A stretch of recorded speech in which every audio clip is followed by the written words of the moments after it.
the man, yes sir, they killed the bear barehanded so the people won't forget it. Getting money for I was legal to drink. I care what a broke nigga think. Just like the pack of Lewiz. Look, everything I do so cold. I can do this, both eyes closed. Too short, I stay on my toes. About that guap boy, anything goes. Help the bear if we outside. Help the bear if we outside. Still tipping, baby, nothing changed. We still grinding over here, yeah. Still sliding through my own lane. Shorty, nothing funny over here. Dallas rain everywhere around me. Dream to get money. Made it through the storm, living sunny. Dreams came true, now we eating. I got more dreams to chase, gotta reach them. Trying to put a team together like the Hunger Games. Everybody grinding together, we all came from hunger pain. Yeah. Late Ill Kid at OneYoungsta, holding it down, bringing that StreetGeek and NERDSoul. What is up, my people? Today, coming with another wonderful episode of That's Right. You best believe I ain't tell you no lies. It's on screen, and we talking about Atlanta tonight. Oh, yeah. Oh, yeah. So this episode tonight is episode number 7, season 3, Trini to the bone. To the bone. You know what I'm saying? All the way deep down in your soul. But I'm not by myself. So we got some awesome gentlemen tonight. We might have one more coming through. But right over here, all right, RJ Nerdy Brew, what's up? What's going on? I just want everybody to reinvest in your hood. Gotta reinvest in your hood, man. Gotta reinvest in your hood. You got to, man. That's the only way we gonna grow. You know what I'm saying? Gotta reinvest in your hood. You know what I'm saying? You gotta find a way to, give back. Put that money back in, back. Let the dollar circulate. You know what I'm saying? And then in the bottom square right now, we got the one and only, incomparable Keith Cooper of Blurtish. Man, I could really go for some spicy mango curry right about now. Yo, got that joint labeled up in the fridge. Look. I knew when he took a sip. I knew when he took a bite of that. I was like, bro, don't do that. Don't do that. Because it says slight pep. Nah, bro. Nah, man. It's going to be hot. That was gonna go. As someone who likes hot stuff, that's about to be hot. And if you ain't prepared, you can't. He won't ready. So I want to start this off a little light, something a little light. I want to start this off. I want to get all up into the full review yet. I want to ask a quick question. Sorry, before we get started, shout out to everyone who's early in the chat, anyone who watched the replay. Big shout out to Nissa, already up in this piece. You know what I'm saying? We here, I see you. And anyone over from the Atlanta Facebook group and all that stuff. What's up? I want to ask you guys if is it fair to say that the ghost of Sylvia left the photos? Oh yeah. And the reason why I say this, or if it wasn't quote unquote the ghost, I feel like that last pic, when it was like that last pic, like the ghost had did that and all. And honestly, I'm still gonna say it's the ghost of E, the curse of whiteness via Sylvia, because the overarching is still the overarching theme. Sylvia is the conduit, but it still fits within the theme. Nice. It's a lot to take on it. But when I saw, I was like, that's the ghost. It felt ghostly because you didn't. That last knock was strong. Like, you gonna get this work. Yeah. You gonna take these photos. Yeah. My son is gonna see these photos. Yeah. Lee. Yeah. For the sake. I exist. Go ahead. No, I'm just saying. Sylvia is like saying, "This my house, ho. Yeah. Y'all just pay rent here." Go ahead, RJ. Yeah, now for the sake of the show, because they always have this eerie surrealism inside the show. Mhm. And so, yes, it could very much be the ghost that did it. But every time that knock was happening, I was like, this delivery dude is really N-word knocking extra hard. Oh, I was like, homie is like, this whole episode is going to the Caucasian aspect of what's going on. And I was like, this delivery person is really bringing out that the Black experience of doing their job. That's what I was thinking every time I heard that. Look, I done been to this apartment 3rd time now. All right, take this package. It keeps getting returned to my desk. Like, now I gotta bring it back again. So, oh man. So with that said, I'm gonna go in and open it up. And so just so people know, the way we run the reviews here, it's more like basically you've seen the episode, we barbershop it up. We talk about anything and everything. It's not a recap. We just talk about just getting to the episode, everything, beautiful about it, everything awesome, crazy, whatever about it. I noticed again, another episode, no crew. I think that Donald Glover is like, you know what? I want to actually make some other shows. So I'm gonna just throw him up in here. And FX was like, do you, dog? Like, because even up to like Teddy Perkins, there's been like mad random stuff all throughout this show where it's like, it's not always with the theme, but it's with the theme. You know what I'm saying? It's like, can I jump in on that? Go ahead. Basically, you're right. You're 100% right. I think I'm not gonna drop the name of another podcast, but it was an interview. Man, you the homie, but I listened to him. But you can drop him out. I don't care. They ain't stopping. They ain't stopping my flow. I'm still getting to 1 million subscribers. But people out there, you need to subscribe here and listen to Blurtish and RJ Nerdy Brew. But either way, just listening about some of that, and I want to speak directly to our Atlanta group. Listen to the interviews from Donald Glover. He's actually he is way more straightforward because he wants you to learn something. And you might not like it, you may not approve of it or whatever, but he said he really wanted to get back to doing short stories. So this is in his creative wheelhouse, like you said, ever since Teddy Perkins, doing these short stories, these short bursts. And a lot of people like, I don't get it, I don't do that. Just read his interviews. Actually, it's okay, people. I know I'm one of those weirdos where I don't mind knowing a little bit of something before something I watch it, because as a review person, sometimes I like to get it as right as possible or just kind of know. It's okay to listen to the creators, because the man literally said that this is a fable. This is a Black fairy tale. These things it's Black surrealism. It's not straightforward. If you're in season 3 after this delay, after the pandemic or before the pandemic when this was shot, and you're still thinking this is a straightforward comedy, y'all, especially if you're in our group, I'm sorry for you. You may not realize how your comments may not make it to the top because you wasted time out here.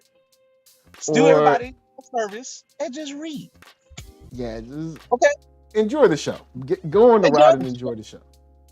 It's okay, because look, the craziest thing, I know I'm already rabbit holing. Somebody I think was in the group or someone said, man, they gonna cancel this show or whatever. It's already done, partner. It's already done. They finished the show. It's a moving art piece at this point. Yeah. To get you to talk. The show is finished. The show's done. And he don't care about what you thinking. It's gonna get It's like, it can't be canceled because it's finished. Y'all, it's done. Y'all who want these drawn out Tyler Perry-esque episodes, that ain't no shade to Tyler. You know what he be doing. But if you want that, maybe Atlanta isn't for you. Okay? Yeah, if you want your Tyler P, you ain't getting it here. If you're not gonna read, you're not gonna put in some reading inference or to learn, or just listen to what the man told you what Atlanta is. He said it's more of a state of mind than about a place. They already did that in season 1 as a place. Mhm. and it has changed. Yep. It has evolved each single time. So just wanted to throw that out there.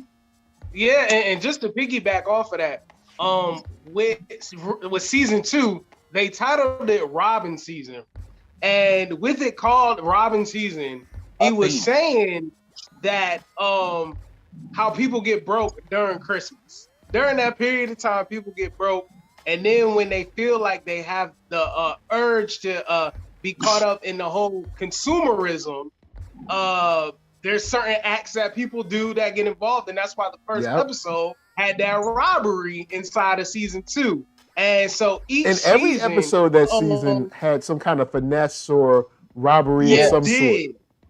It was robbing expectations. Do you remember Drake Change Your Poppy episode? And Van, she was waiting for Drake, and then Darius was like, "It's all fake. All of it is fake." Yo, it's all a simulation. Darius just chilling at the pool. It's just dropped that bomb. She was like, Drake is what Mexican. Blurdish was saying. What Blurdish was saying, the show is changing levels, because at first it was a place, but now it's a frame of mind. It's given to these layers and these themes of certain story points that the team of Atlanta wants to say. And can I just and back to surrealism, what show came to mind? I'm showing my age a little bit, I guess, or somebody noticed, but it was a CBS show. When the knock happened, it immediately made me think of, was it Northern Exposure, or one of them places, or where the guy would get the newspaper and then he had to act on it, like yes, that wasn't Northern Exposure. Man, that was a great show. So man, it was with the guy from Friday Night Lights, who was the head coach. Yeah. It was a great show. I know exactly what you're talking about. Wait. And that was a surreal concept, that this man got this information to save people's lives. Then you had stuff like Twin Peaks. This is a black Twin Peaks, y'all. I don't know what to tell you. Like, this is to make a point, not talk about what's going on in Atlanta. God damn. Yeah. And shouts out to Zanea. I hope I'm not screwing up your name. Zanea says, I love watching and rewatching to catch all the Easter eggs, perspectives, fantasy, and interpretations possible. Yeah, I've rewatched a couple of episodes and been like, dang, man, this show is just awesome. Like, So, okay, we opened up, and I'm like, we on an episode where the crew ain't here. I knew it. I could feel it. And immediately we see two parents that are too busy for their own child. And so when Lisa, I was like, at first I was like, I thought this was just a nanny that he really liked a lot.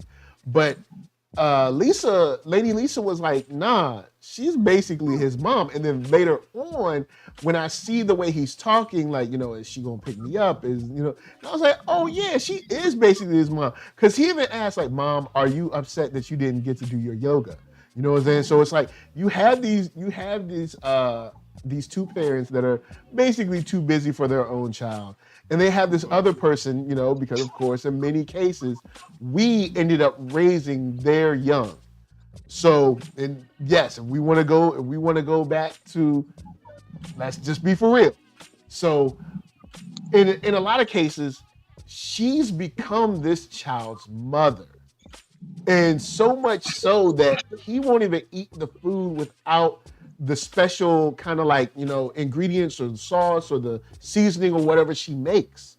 You know what I'm saying? And you're so out of touch, you have no idea what the boy does or doesn't eat. And it's like, it just lets you know, they're probably going about, he's running his, he's getting his, his exercise in, mama going to yoga. Who's getting the boy up, brushing his teeth, getting his clothes on, washing them, making sure he eats his food. He was watching the Proud Family. Yeah, he was watching Proud Family hard too. Yeah, the new one too. He was watching the new one in the back. Oh, the new one? Oh. Yeah. But still, this little boy is watching Proud Family while asking for spicy mango curry sauce. Oh, man. It always starts small. with a ladder, it always starts small and then it builds. Yeah, then it builds. And you know the to that point, NERDSoul, about being his mother. When his actual mother walked him to school, they made it inside the building, and he says, Miss Sylvia usually walks me to class. So it's like they have this routine that's real familiar with one another. Yes, and children need routine. Yes, structure. even down to like, well, I'm scared, and when I'm scared, Sylvia sits with me, and or she rubs my back, or she sings. He was like, "Do you know Sweet Tea?" And she was like, "I've never heard of that." Lisa, you ain't gotta laugh. They just was bad because I was like, "Sweet Tea, Sweet Tea and tea." I was like, "She don't know that." I wish we had a white person here to ask this question, but my mom used to, when I was little, rub my back and did a circle too. I do that to my son. Is that a us thing, or is that just the circular back rub? I don't know. I had to do it with my daughter as well. That's crazy. The circular back rub is real. This is like because he was like, I needed it in a circle. Like I was like, oh, that is such a. I need to bounce that against some white people. I gotta bounce that against some white people. And shouts to Zanea. I really hope I'm not screwing up your name. Zanea says, "Who gives a kid eggs Benedict?" Thank you. It's like eggs Benedict. How old is he? Is he like a midget 50-year-old? Like, what is an eggs Benedict? Yo, man, look, kids can't even appreciate some eggs Benedict. Eggs Benedict. Slight pepper sauce was the key. Slight pepper sauce was the key to put that over the edge. Because Sylvia was hitting him with that reel. Sylvia was probably frying that bologna, scrambling up some eggs with a little sauce in there, throwing it on a plate. Yo, breakfast. Breakfast, B. There you go. Throw a little of that sauce in the hook it up, bam, breakfast. Look, we gotta go to school. Hurry up. You know what I'm saying? Put that Pop-Tart in your book bag. Let's roll. No. But all of these things, all of these parts of his life that like had so much nurturing was coming from Sylvia. And we're now looking at the curse of whiteness on parenthood, where they're essentially estranged from their own child.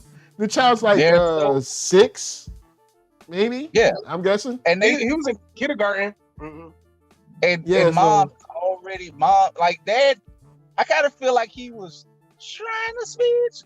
Well, I guess when he voiced that, but mom was like, she's totally so foreign to her own child. Yeah, and even the death thing. When they said, she was like, "All right, you know how dinosaurs are extinct?" I'm like, "No, hold up, pause, no." But catch this though. Before he did that, he was like, "Remember your dog today?" He was like, they threw that. Yeah, she gave him that look. It's like, yeah, don't compare it to a dog. Come on, let me do that. She might not be saying that, but I feel like they stopped where the audience be like, yeah, don't compare the Sylvia to a dog. Yeah. Like, and yeah. And Nissa said that baby said the food was bland, which could also be said for his parents. Yo. Oh man. Look. So it's really Trisha? Okay. Word. Sorry. My bad. I'm sorry. How about Z? Will Z work? Z, I got you. Nissa says the estranged in life with these children and in death, with the lack of emotion and the turned up nose at the husband's story about how people did wakes in the olden days. The wife was definitely like, she was just like whatever. And it's like, yeah, they used to, because Lisa was telling me, she was like, yeah, because back in the day, people used to die at home. Like it's rare. Like, now we have this whole system where, like you go to the morgue or something, then, funeral home and blah, blah, blah. But back then, like a long time, there wasn't like, in fact, the idea of like a collection of like hospitals and morgues and mortuaries. And Yeah. like, I will it do you wasn't. one It just better. didn't exist. My father was an older. My dad had me as an older man. And before the Alzheimer's kicked in, he was very older. And like my dad lived through the height of Jim Crow and all that. He's like, I want to die at home. I don't want to die in a hospital. We got him. My mom got him a medical bed, and this was somewhat touching, but not as dark. But I pretty much got the salt. I was by his side when he was passing, for the most part, and he smiled, see my son, and he was around loved ones. So he passed his living room in his den, where he wanted to be. So yeah, so that's a much different experience than like the kind of what's, I guess, normal these days, which is the way she's approaching it, where she's so scared. And in other cultures outside of westernized or Western culture, death is just seen as like a part of the journey. Like, part of life is death. And like even myself, two of my cousins moved to Ghana when they were like young men, 20, 21, something like that. And one is still over there, but one passed. And when he passed, they flew his body back with the Ghanaian flag on it. And they had a Ghanaian funeral for him. And when they did that, it changed my perspective, because it wasn't really like, hey, everybody come here and cry. It was like, everybody come here and celebrate how much we love this person, and like how much he did, how much he impacted us, and how great it was to have known him, kind of thing. And it's like a slightly different way of looking at it, but it changes everything tremendously. Like just the way they treated it with music and dance and like laughter and stuff. And it was just like, it really changed how I looked at it as a whole. And it was important, I guess, for me to see that, because once I saw that, I was like, yeah. I was like, yeah, I'm definitely not going to have one of these kind of like, hey, everybody come here and be sad funerals. Like, even though there is sadness in a passing, but this isn't the very end of, this is just another step into something else. I mean, they say, matter, or energy cannot be destroyed, only transferred. So something else happens. I don't know. I can't tell you. But something happens. You go somewhere. What you subscribe to. My dad died at 94. He was in pain and suffering, and he lived his full life. So depending on what you believe in, that would be selfish of us not to enjoy him passing on to less pain, no sorrow, and until the great beyond. Now, I admit, unfortunately, like a year or two after that, my older brother passed, and it was different circumstances, and it was not a happy time. So, I'll get more into that when we get to the funeral part, possibly. Yeah. So before we get to the funeral part, I do want to ask you guys, have you ever been to one of those lots where they'd be like, yeah, just put your key on top of the car? That's new on me, man. Y'all in the biggest cities. I don't know, bro. I have. And shouts out to the chat if you have. Anyone in the chat, if you've been, just put a 1 in the chat if you've ever been to one of those lots where they'd be like, yo, just put your key on the hood. We got you. And like, all right. Yeah. Okay. When you do it, like, there's a part of you that's like, God, please just keep my car. God, I ain't got but one car. Please, Jesus, if you just shine your face upon my car and just keep it, Lord. Because you'd be like, look, I don't know these people. And I just gave these people money and they said, put my car on the hood. But you just be like, all right, everybody, because you look at the other cars, there's keys all over the place. So it's just like, all right, man. I don't know nothing about that life, but our car is way too important where I live at. And this sprawl and mess and down here or whatever, we ain't got good public transportation where I live at. So I need my car. I'm in my car now. So hey. He's like, I'm in my car now. I need that. Yeah. RJ, But, you? you Because know you what look like you did. Oh, RJ, how about you? Yeah. Nah, I mean, there's these lots out here that's next to the club, and there's always these dudes, just like that other dude in the other season with the wine. Oh, they're about to come tow your car. Yeah, just leave your key. Just leave your key. Them dudes Yo, is out they gonna there. tow your car, So, B. yeah, I've been there. Yeah. And you in Houston, right?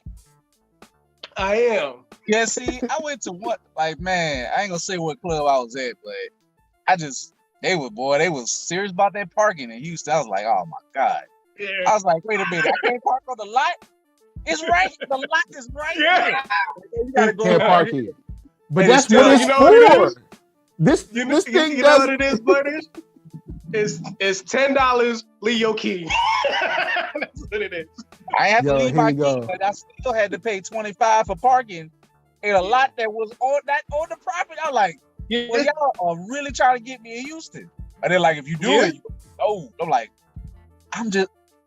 let's just say, man, look, I'll talk about that off camera.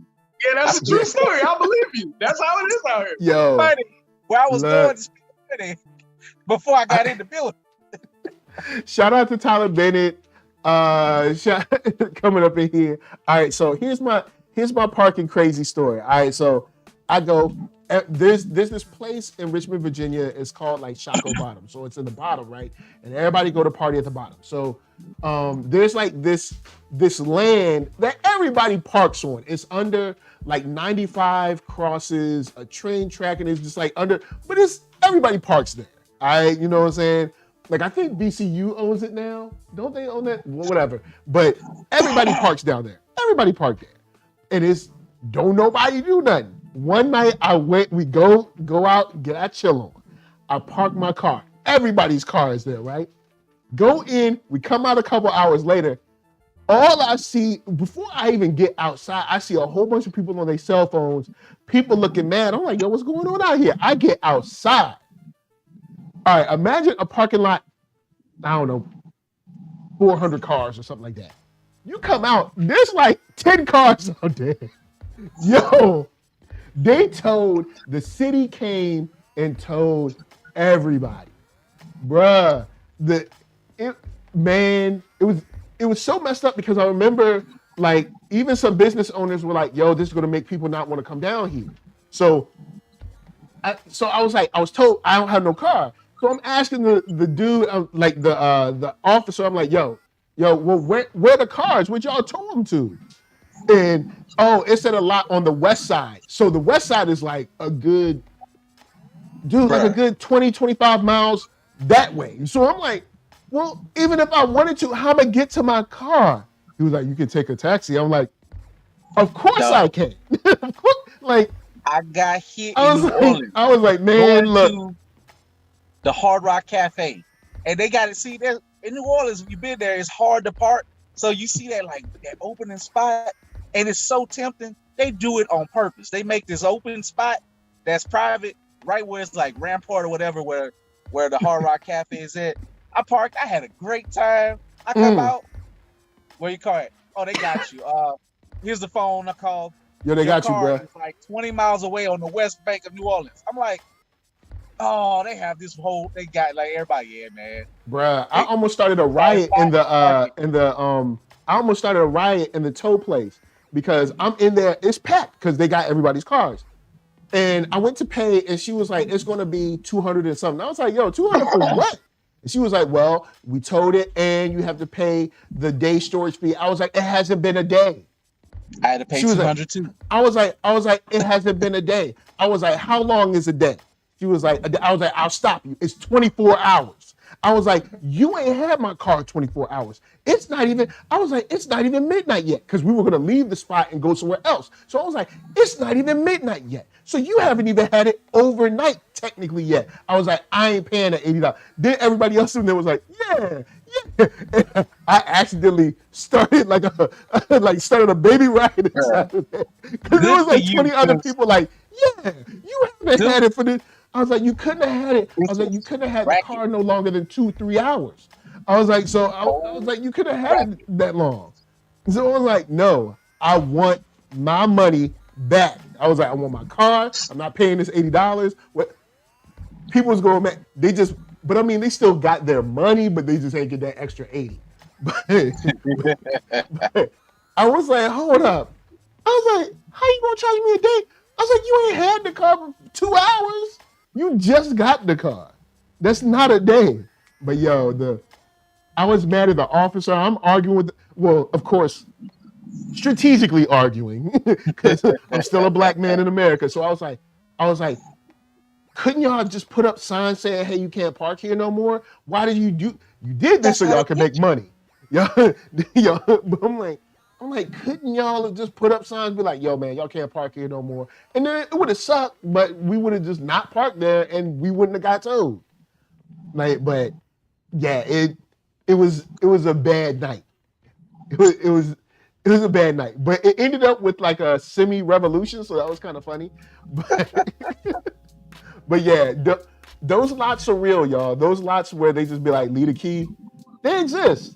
And it always be a dude that's like disinterested in the lot too. The dude be like, he just be chilling. He be like, hey, it's my car. You see a muscle towards that key. I was like, I don't know about this. Yo, it was like a child. What's that dude, like 12? He did not look.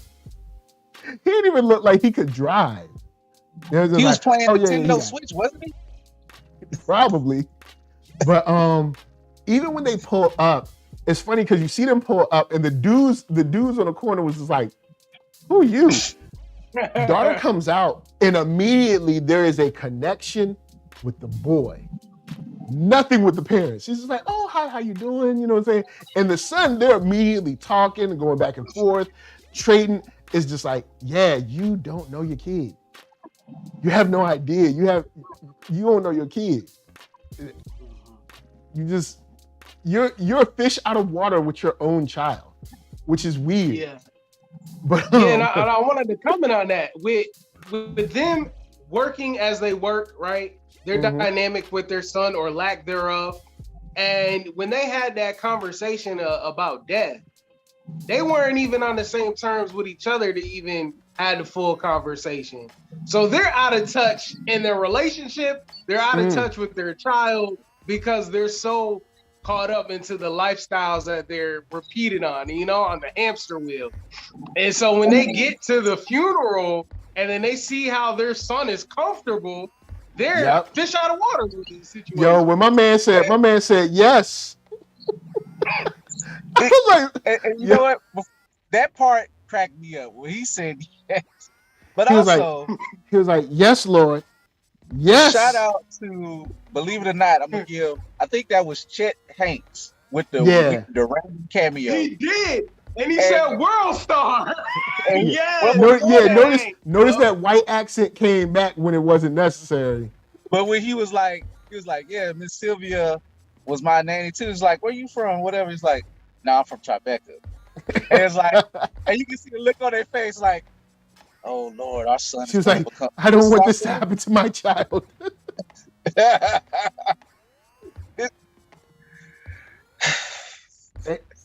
Why they had to get Chet Hanks on that joint? Chet Hanks, look, let me keep it real. Chet Hanks had a couple sisters on that video that he dropped for a second. Don't y'all lie. For a second, like, I know now the idea of Chet Hanks has changed because we found out he was crazy and he was hitting people. But at first, he had y'all. All right, just remember he had y'all for a second.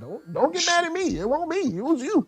All right, y'all sisters better learn. It's more than the accent. All right, don't they?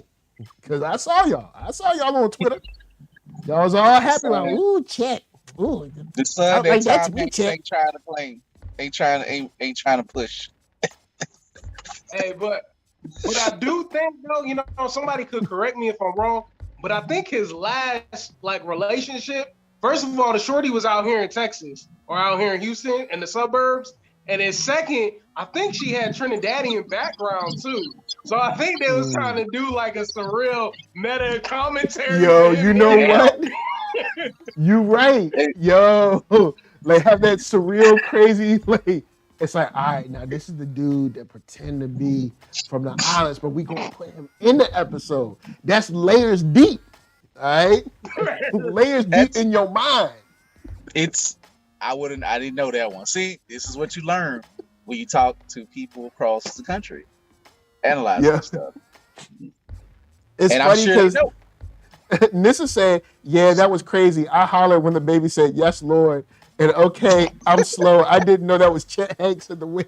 Yo, that bit, not only did the baby, he was like, yes. Yeah. But then when he put his hand up, because look, we know, when he put it, was like, yes. And juxtapose the kid to the mom who opened her eyes. This is all foreign to her. Yeah, it's like, close your eyes. But you know, they don't know. Yeah, they don't be knowing. They don't be knowing. They don't. I mean, look. She wasn't raised by Sylvia. True, she wasn't raised by Sylvia, and there is a large cultural disconnect with church. I'll just say that. I'm not going to do the white churches be like this and black churches be like this, even though technically we already did the black churches be like this, so we gotta do the white. But I really don't know if they be closing their eyes during prayer. I'm not in there, so maybe they pray with their eyes open. Maybe it depends on what denomination and all that, but yeah, I don't know. It's gonna vary greatly over some things. Shouts to your boy. Turn around and be like, yo, look, I do childcare, so if you need anything, I got you. Hey, yo, look, homie ain't wasting no time. Sylvia won't even in the ground yet. For the folks who want the season 1 comedy, there you go. That's the season 1 randomness. Yeah, that and what is it? The photo that he got, the random photo he got. I was like, what? I was like, somebody airdropping photos of. Because I was like, I'm pretty sure that's a posterior. The exit, and why is that on your phone? Who is sending this? I have to look at that part again. I just like, okay. But yeah, homie was like, look, just so you know, I'm a teacher. I'm a coach for Little League. You know what I'm saying? I'm a teacher. You know, she was like, turn around. Like, but before we get to the fight, go ahead. I guess we got to get to the serious part of it. You know, it was going smooth with that, but you have the one sibling who was disgusted by seeing these white folk in here up at mom's, funeral, who, I understand why the train of thought one side be like, hey man, chill, it's mom's funeral, don't be starting nothing. But a lot of families go through stuff that you just don't know. And sometimes after the elder is gone, this is when it breaks out in the damn bus. And she's like, I gotta see these goddamn white folk in here.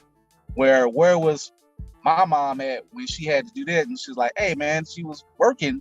But it's like, I needed her. You needed her. And she raised this son. So it's not to knock Sylvia, but it goes back to the curse of whiteness.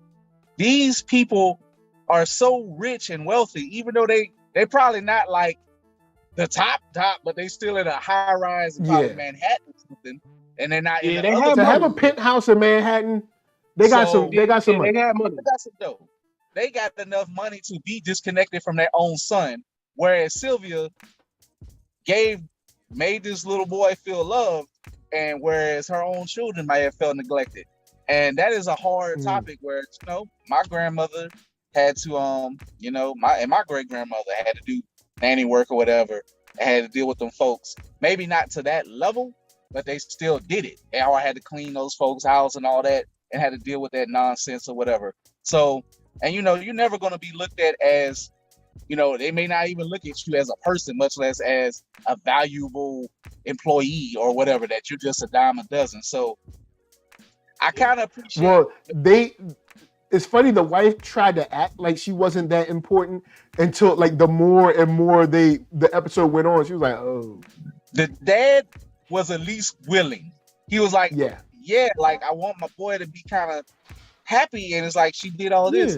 But notice with the mom, it was the mom more this time, but she was like, all of her stuff, her wigs is here, is that because she lives there. Because she lives here, dum. And then if you didn't know, the fact that you didn't know shows you how if she doesn't live here, there's so many nights that she stays overnight to care for your child.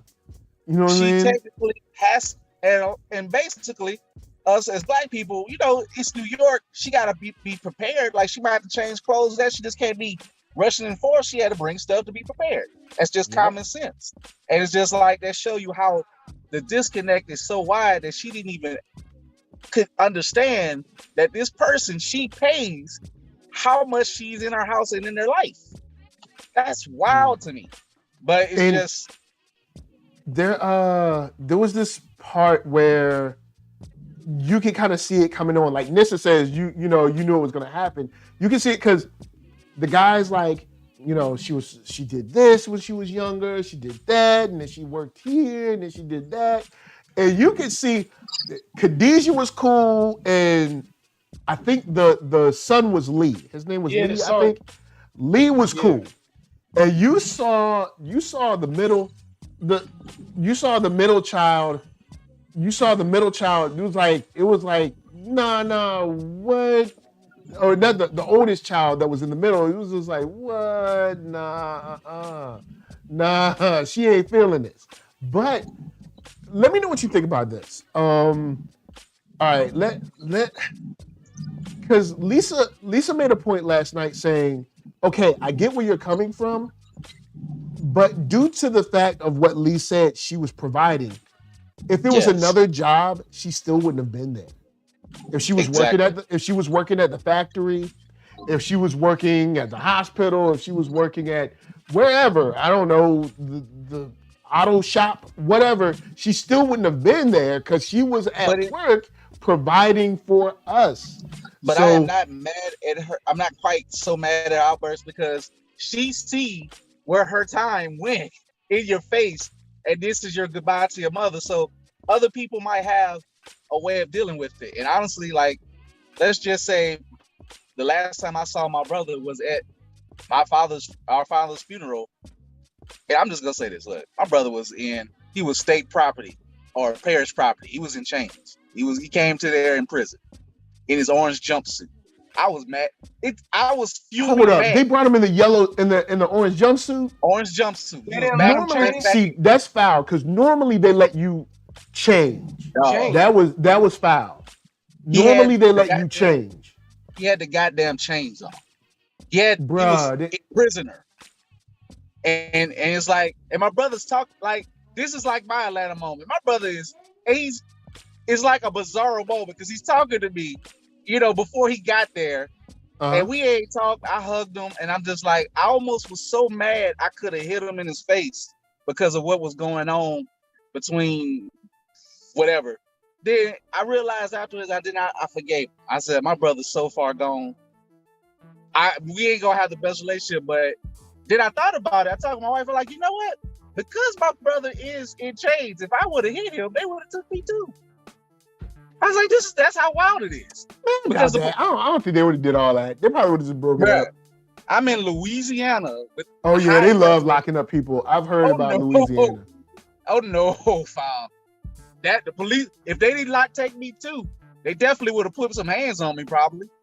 Yeah, it probably would have. Yeah. So it feel like I was like, let me just chill. Like, and he dealt with it, but that was the last I saw of my brother. So yeah, so that's like, how, you know, that's things one of those things where if it was any other job, she still wouldn't have been there. But I think it's because this particular job is so visible. Like, because say for instance, if she worked at a factory, you're not going to be able to look at the car parts she worked on or the boxes she packed and be like, look at those boxes. You know, you there's not like a sort of, there isn't the same manifestation of the care that she put into her job. And then also the kind of job she has as a caretaker is so different. So you have to kind of, there's so much energy, emotional energy that you have to do that by the time she got home, she probably didn't really have it to give to her kids like that. So I can kind of see where the where the son is like, yo, man, she had to make money. This is what she was good at. And we had to eat. But then as the oldest child, being the oldest child usually becomes like the default adult. You know what I mean? Because I was the oldest. So I know it was like, look, pick your brother up from the bus, get him home, don't go nowhere, fix his food, look at his homework, blah, blah, blah. Like, I remember those things. Don't open the door for nobody. Like, you know, like everybody who can be in this house got a key. Well, what if what if dad shows up? Does dad have a key? Latch key. So I remember those days. So it's like, it's one of those things where I can understand a young, you know, who knows how old she was when her brother went missing. Like, imagine that stress on a kid. Like, as an adult, you can imagine the stress of your child being so, you don't know where they are. You know what I mean? And then it's New York to City a child. Too. Then it's New York. You know, and it's New York. Go with it. It ain't like, you know, in more like places down here where, you know, the neighborhood might know such and such. You out in New York where you disappear, you might just be, you could just be gone. Done. You just be gone forever, because New York is just, yo, the stories that come out of New York, and I mean, I see local news in New York, you know, like what's the lady they just found? Well, not just found, it was about a month ago. The one they found in a trash bag, and they still trying to figure out that. Found this lady in a trash bag. They still trying to figure out like where she came from, because she's not. Since this is a family show, she wasn't all together. Like, all of her self wasn't together, and they're trying to figure out, like, that should just be happening. Like, so if you in New York and you lose your kid, like, yo, it's code red. You know what I'm saying? You gotta hit the alarm. Like, so I can understand that level of stress. You know, like, you can understand that level of stress that they are going through or must be going through. And, you know, then you look at these kids that show up and they're like, oh, we loved your mom so much. She was so great. She did this for me, did that for me. And they're listing off things that she didn't do for you or couldn't do for you because she was doing it for them. So, you know, I can understand, but it's no different than the son or daughter whose father's co-workers come and say, oh man, he was so great. He started this patent, or she did this and she was part of this and she helped me and she trained me for this and you like, but she didn't come to my track meet. You know what I'm saying? Or she didn't do this, or she didn't, you know, when I needed her for that, whatever, you know, so. See, the thing is, it can happen with either job or any job, I guess. The thing about parenting, and especially single parenting, you gotta wear multiple hats. You gotta play multiple roles. And the thing is, if you are being dispersed in other places, other things ain't gonna get the full treatment that it's gonna need the attention to. So if money is coming home, food is getting on the table, roof, bills, all of that is being covered, then I might have to miss out on something else, you know? And so with it being one parent, that's gonna be hard for the child to recognize when the child is always with themselves, alone with their own thoughts. And let's throw in some other factors too. Kind of the more lighter side of the funeral when the pastor or the preacher was talking about, like, it was amazing. It was amazing. She was just going through her whole life and how you find out she's a ballerina, she's a dancer, she did all these great accomplishments. Like, they have NFL players like related to him and all that he didn't know.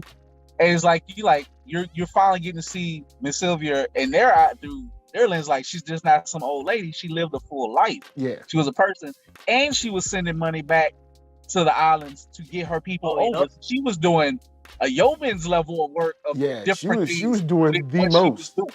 She was really investing back in her hood. Yeah, she was reinvesting in the hood.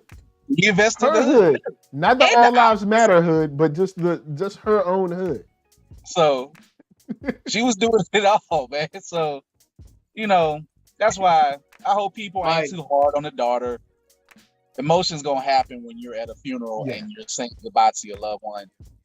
Don't knock her on that. Yes, it might have seemed like it's hard and all that. You ain't gonna think straight when it's happening if it happens to you.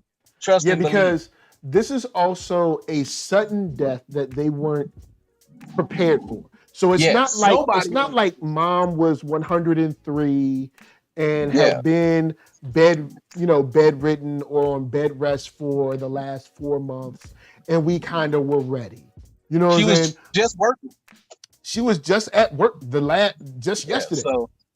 So there's a lot of leftover emotions that we never got to process or express.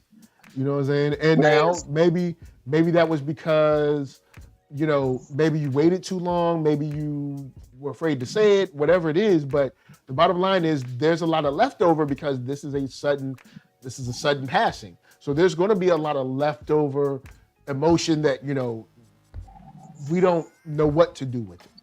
The one thing that I love about that, right, and even bringing into the title of being Trini to the bone, right, and being part of all culture, no matter the nationality where we're from, we're expressive people, right? And so when we get to that place of not being reserved, it's just the honesty and humanity of showing our emotions. And I just loved it. And then they brought it back around full circle. First of all, it was, wait. We scaring the white family. It was amazing. I loved it. The curse. Hold up. We scared the white people. And they turned around like, oh, well, I was just going to leave because I knew y'all was doing y'all thing. They was trying to sneak out the building. That was so white of me. We just gotta go. Chet was like world star. Yeah. But I love that there ended up. I love that there ended up being an expression of just solace. They got to a place of there was an outbreak, and it happens with families. That's a real thing. And then they got to a place to reconcile all those feelings and then express that in a way of saying we're sad. I think it was amazing writing, and I think it was amazing performance from everybody. Yes, it was outstanding. Now, Sylvia. So Sylvia, So all right, Sylvia. Well, Nissa said it took me out when sis tried to jump in the casket. Yo, I forgot about that. Son, I was like, take me with you. She goes, take me, Lord, take me, Jesus. Look, I've heard it before. I've heard it like, take me, Jesus. I've heard that before. Like, yo. Don't let nobody sing "Oh Precious Lord." Oh my God. Oh, not "Oh Precious Lord." Oh, Lord. Yo, all right, now I put a question in chat. Has anyone seen a fight at a funeral before? Someone said yes. So someone has seen a fight in a funeral before. I haven't. I've never seen a fight at a funeral. I don't even think I've seen an argument really at a funeral. So I'm lucky to have never seen a fight at a funeral. Because I've seen tensions being high. I've seen family members that didn't like each other, but no interaction to disrespect the service. I've never seen that. I almost started one because I didn't know my brother was coming. Like, now, I will say, I've seen that. I've seen tensions where it's, we gonna be cool because mama here, but I don't mess with you. And look, let me help. If I can help everybody in the chat with this, don't borrow or lend any money to family. Now, I know that sounds weird because you're like, yo, NERDSoul, what you mean? That's my family. I'm trying to help you. I'm trying to help you because when you do and you don't get it back, and then you see them go on vacation and buy a new car and they want to smile in your face, you're not going to be happy. All right? It's best to just say no. If you do it, I hate to tell you this, you gotta make it a real loan. You gotta treat it like the bank would. Oh, you gotta get that joint in writing. Writing. Get their thumbprint and their signature. To get the money back through skip tracing or sue. Not skip trace. Or whatever. But you need to be able to get. But like, look, you my family. Yes, I let you this money because you're family, not because you're worthy. But I'm going to have to do a credit check. Like, look, you lucky. I could have just said no because I know your credit shot. I was being nice to you. I ain't even got to check. I ain't got to check. I ain't got to ask Equifax. I know it's bad. Like, that's what lawyers and notaries are for. Get it in writing. Man. Signed, sealed, and delivered. Trust me. I went through it. Yeah, It was funny when you always tell family, like, look, and I've heard people say this one, those who have lent money to family members, and then you tell them, like, oh, I see you doing this, whatever, you don't owe me nothing. And I had to have that conversation with my brother. You don't owe me nothing. Don't even act, it's the bank is closed. You don't owe me nothing. We good. We done. And then they gonna get pissed and want to fight you about that. Like, they mad at you. You're never going to pay it back. It's like, man, look. You mad? Look, oh, also another lesson for y'all. This is gonna help y'all. I'm gonna edify y'all's spirit. Don't let family stay with you. I know that sounds weird again, cause you like NERDSoul. This is my family. Why wouldn't I let them? Because till I get on my feet has no end date. I'm just letting you know. No. Till I get on my feet, never ends. And it's bringing bad memories. And what I mean by never ends, I mean never ends. It's going to end badly. And then be up in your house like they pay the bill. Bruh. So look, just I avoided that. So that you don't have to have weird Thanksgivings and weird Christmases and weird family reunions. You ain't got to go through that. Just say, look, I will help you find a motel, maybe an Airbnb, but I'm sorry, there's no room for you. There's no room at the inn. Mike, when I say I moved out and my brother didn't know where I lived at, I mean it. Like, and then when he was doing bad, he was like, all right, man, can I come live with you? I'm like, nah, bro, I'm straight, bro. Like, I can watch your house while you on travel. I'm like, nah, I ain't got. No. He was like, what if people break in your house? I moved to New Orleans, and things was, whatever. I said, bro, I ain't got enough in there that if they steal it, I don't care. I'm good. I'm never there anyway. There's more trouble. They'll do me a favor. I can claim it on insurance. Yo, look. Okay, Keith gonna hit you with that joint. They stole $200, but Keith gonna be like, there was a diamond necklace for my grandmother in there, as well as a 70-inch flat OLED display screen TV, as well as a fresh pair of Yeezys. Bruh, I was there when Katrina happened, and everything that I couldn't get that got destroyed, I got more back from FEMA. So I was good. Right. Like, keep it. Get it back from the man. The man stole from us. We gonna get it back. Like, I'm about to break my back tearing down a damn futon. Carry that junk down to the second floor. So Z says, I'm blessed with nobody needing me for anything. Have a couple cats. Nobody wants to stay with you. Yo.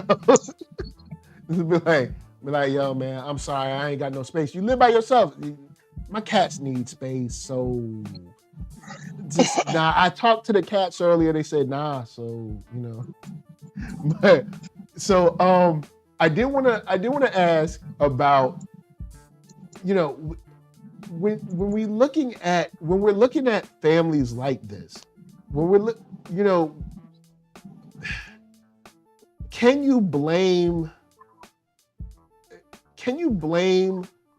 the son for, or maybe the son and the daughter, Khadijah and Lee, for being like so welcoming? Because of course, Princess was not she was not feeling it. But I mean, they welcomed those people in, like, hey, come on in. Is that, is it a bad thing that they did? No, Is it... no, I don't think it's a bad thing because they recognize their mother touched people's lives. So it's at a funeral, and they at a funeral, and it should be. It's sad that the person goes, but at the same time, it's a remembrance of the lives that they lived. So if these people are acknowledging Sylvia, then it wasn't wrong for them to do that. I mean, but I also feel Princess was justified as well too, though. Yes, it's a dichotomy of what was going on. Like the older siblings, like mom loved, mom probably enjoyed her job. She did love whatever the little kid name was, Bash. She might have, Bash, whether she, genuinely loved him or not, but technically, that was her son. That was her kid, if you want to be honest. So yeah, as if you're, if you're the mature sibling, like you say, and it's like, hey man, I'm gonna honor my mom. That don't mean I gotta mess with these white people, but this is a funeral, and then we're saying goodbye. So hey, come on in. She did this. She was able to provide for us for what she did. So you see one side of it, and then you see Princess like, hell with all of this. Now, Lisa had something she said about when we said, what was the part about we said that you were talking about that you didn't like? At the end of the episode where he was like, this is how we said, or something like that you didn't like. Basically it was like, don't.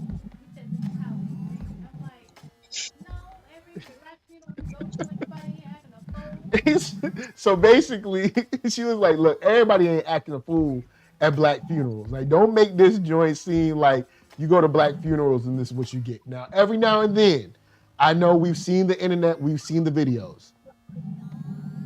All right, stuff be happening at black funerals, but black funerals don't always be crazy, man. Like, by and large, black funerals be cool. All right, you go there, people, say the remembrance, you remember the good times, you laugh or something, and then you go home. You eat some chicken in the basement of the church, and then you go home. But people ain't breaking out into a full fight, man. It's like this is how we say it. Like, no. We don't be sad like this. Y'all rolling on the floor. You got the lady trying to climb in the casket. Yo, on the real, like Hank saying world star, is he not usually doing that? Yeah, it's not usual. So don't because see what's going to happen is the mama's definitely going to go to her yoga class tomorrow and be like, did you know that at black funerals they fight and they get in the casket too? Like this, he's going, because that's just that's what she's going to do. So it's like, look, don't be doing this like that. Don't do this like that. But all right, so let me throw it to RJ. If you could, my young brother, final thoughts. You know what I'm saying? Hit me with your final thoughts on this episode, and then tell people where they can find you. All right. Well, first of all, I love that this is the second episode of the season that is flipping the perspective of not just the crew, but also just addressing cultural issues, economically, socially, that a lot of people don't talk about, right? So the show is just like putting it forefront in people's faces. If you're a watcher of the show, and if you're not getting the cues of what they're talking about, the show is bringing it definitely right now. Especially issues that go on in our community. And that's one. But also with this episode, and especially with the meta surrealism that they put in the show, the knock at the door, that was an incredible highlight for them to put in, of that Sylvia was still trying to get her message out there, right? That she was connected to this boy. Loved it. I love that the boy, I don't want to say this word, but this is the only word that I can say. He was indoctrinated. He was getting indoctrinated of what, she was bringing in. Loved it. I love the alienation and the ignorance of the white family. Like they didn't understand what was going on with Sylvia, their son, or even how to address death. That was amazing. Because they were just out of touch. I loved it. Yeah, this was great writing all the way around. I don't talk about this show enough, so I'm happy to be on the show. But where you can find me talking about things is on the Nerdy Brew. That's my channel on YouTube. Or you could talk to me on my Instagram, RJ Nerdy Brew 315. That's where I'm at. All right, and you can see the link in the chat. Going over there, hit that subscribe, like some videos, do all that jazz. And throwing it on, all right, to the big homie Keith Cooper. All right, final thoughts. And where can they find you? Final thoughts, man. This episode was touching, funny. It was mostly funny, but it had a little bit of eeriness to it. Like you say, the knock, I think, was symbolic. And also the rapping at the door. Sebastian was like, kept saying, "Good night, Sylvia." And whether some people are gonna look more into that, whether he sees Sylvia or not, or the ghost of her was there. It's more so that he feel more connected to the memory of Sylvia than his own mom. The thought of Sylvia made him feel better. And you know this because Dad, I give it to Dad. He tried to, he's an unknowing white guy, but he's like, I care about my son. Yeah. He's like, hey, but do you need to sleep with us, whatever? He's like, you know what? Sebastian, like, I got to say goodbye to Sylvia. And he's like, in his own way, I get it. I'm still connected to her. Good night, Sylvia. And we say goodnight. He's like, you feel that he kind of have grown up, and he like, I get it, but she's in a better place now. So he now understands through that black funeral, like she is going on to glory, if you will. Mom is just so out of touch. Mom is just, I don't get it. I'm his mom, and he doesn't like this bland food. Why was this woman stuff here that I'm paying to be there? I don't even know my son's routine at school. Like, must be nice, but it's also terrible because when he turned into Chet Hanks, maybe hopefully a better version, mom gonna have to understand why, because maybe you're so cold and so distant from your own kid because you are entrapped by the curse of whiteness that you're so successful you can't even raise your own kid. Or you can guess that, hey, because this is how the curse of whiteness keep getting passed on, you can't even be human with your own kid. So how he's gonna be, maybe he won't grow up to be a adjusted person. Maybe he'll be a terrible person like you. And he just doesn't know any better because he's never been raised better. So many ways it could be interpreted, and it's just left open. But I like to take the positive route and just, hey, Sylvia was such a look, the pictures are serious. So he might hate.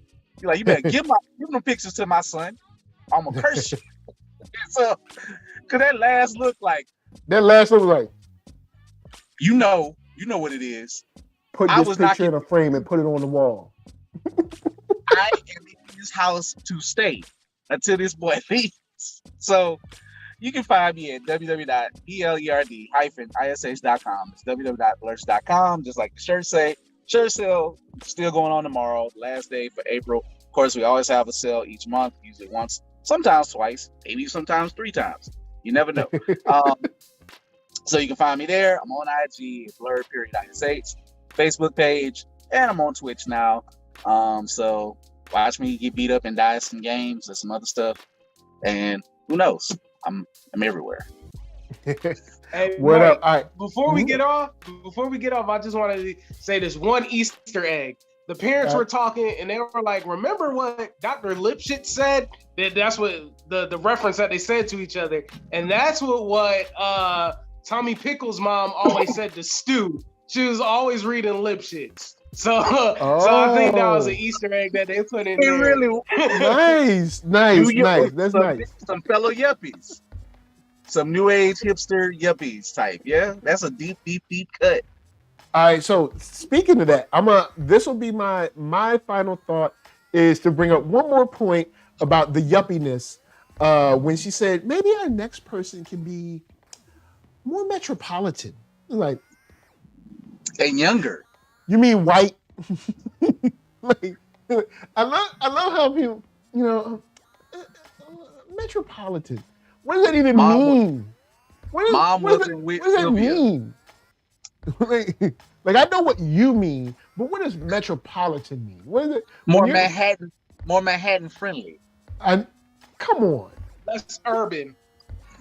But even less urban, not part of the urban division.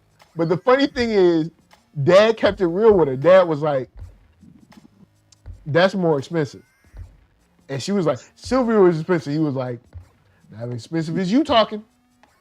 Look, like Dave Chappelle said it best. Dave Chappelle said, "When I talk about white people, I ain't talking about y'all. I'm talking about white people that have white people cutting their grass." So it's a different level. You know what I'm saying? It's like, look, it's a different level. It's lower. It's easy. It's easy to have this person to cut your grass. You get up there, you got it. But you got to pay for that extra whiteness. I got to pay a little more. You know what I'm saying? So I'm gonna leave that where it is. I ain't gonna. But when she said metropolitan, I was like, or get somebody who can learn Mandarin or Mandarin Chinese. Yeah, he was like a Chinese nanny. Hey, he's like, now this was made before. Well, I ain't gonna deep into that because I think this was made before 2020. So I ain't gonna go deep into something. But never mind. We ain't gonna go lay as deep on that. Since that movement has died out. But yeah. Bruh. So with that said, NERD, SOUL, Facebook, Instagram, Twitter, all those places, hit that thumbs up if you like what you see. Hit it down if you don't. Make sure to subscribe. Support your boy. Shouts to Kizzy K. Support your boy. You know what I'm saying? I see you out there. Y'all chilling. Y'all living y'all lives. Support your boy. All right? Look. Support your boy. All right? It's right here. It's going. I'm on Facebook, Instagram, TikTok, Twitter, podcast. You know what I'm saying? Find something that you enjoy and share it to your friends. Won't you come? Won't you come on down? Won't you come and be a part of the NERDSoul family? Share this. Open up your cell phones.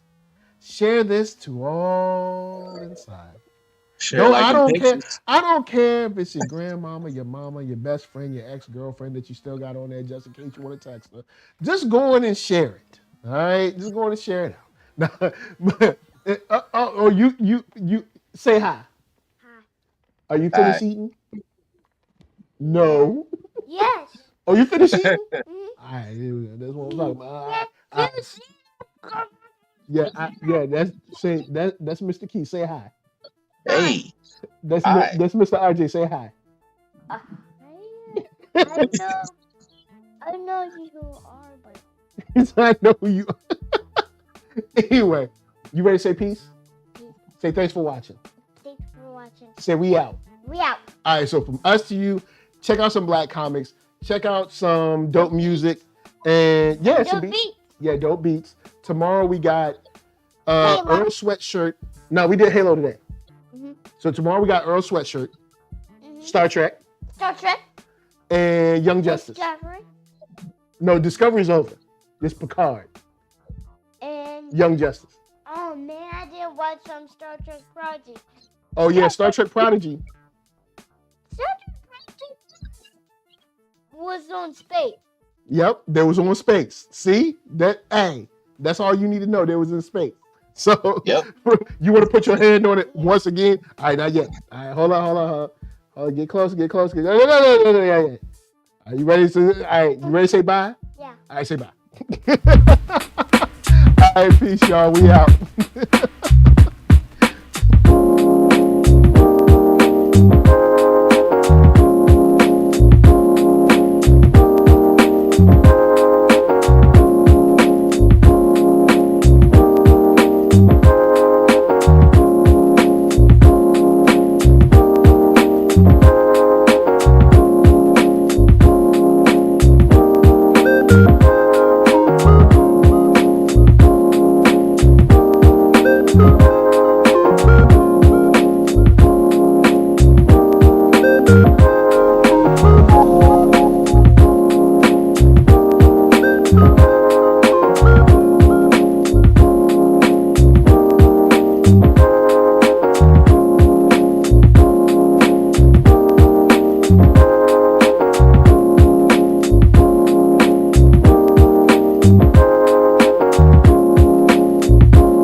Go, finish him off.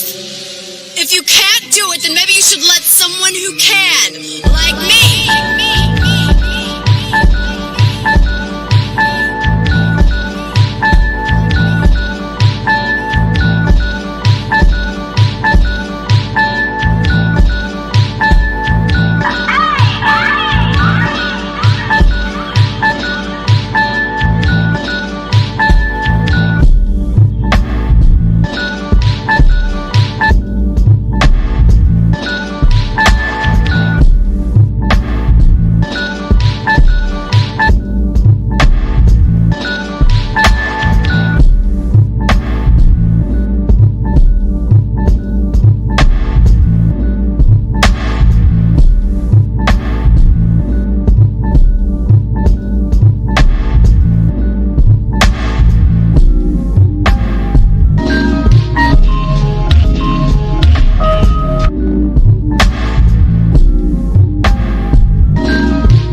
Thank you.